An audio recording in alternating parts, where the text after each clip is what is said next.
So, down by the river, so it's kind of loud, so I'll have to talk loud. Do a quick review of the Strider SmF. This is a relatively old one. If you take it apart like I did, because I needed to bend the lock bar further over that way because there was up and down wiggle, this old one in the blade had a groove machined right in the pivot on the inside of it as a grease groove. So that was kind of an interesting idea. You know, it would hold grease for longer for lubrication. When I was getting the pivot apart, it was jammed full of Loctite and kind of got scratched up, so I just kind of stone washed the pivot, so that's why it looks like this now.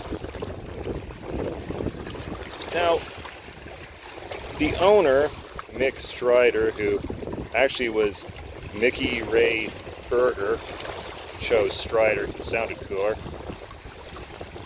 Well, there's enough things you can see about him. People love to hate him or love to make excuses, but either way, this is about the knife. As far as knives go, it is pretty neat. Quite often when I was going to the woods back in the day, my wife would kind of want me to take this as the folding knife just because with its thick blade stock it inspires confidence. I mean, I know that a thinner knife works fine, but it does inspire confidence.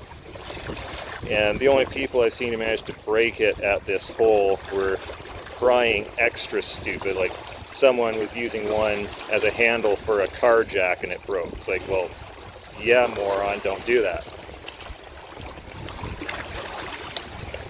The combination of thumb hole and stud means that even if your thumb slips past the hole, the stud catches and it opens nicely. So that's a pretty cool feature. Now this is the standard grip, or Lego grip as it was often referred to. I find that the area back here in the corner makes a, if you're holding it this way, makes a hot spot right where it's making a dent in my hand there. Now if it's held up here using this choil, then it's actually extremely comfortable. The SNG, the next size smaller, it doesn't seem to do that just because it's smaller, but this full-size one, SMF or Strider military folder, does cause a hot spot in that part of the palm over extended periods of time. When I was EDCing it for a long time, I did get a bruise right in that area from use. Whereas in here, you can cut quite nicely, whether you're holding it hammer grip or saber or whatever you want to call it, it works just fine.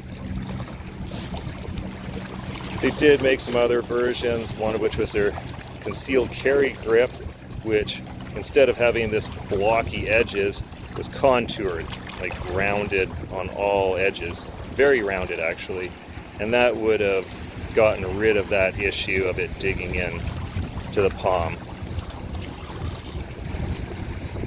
But yeah, it's just a quick look at the Strider SMF.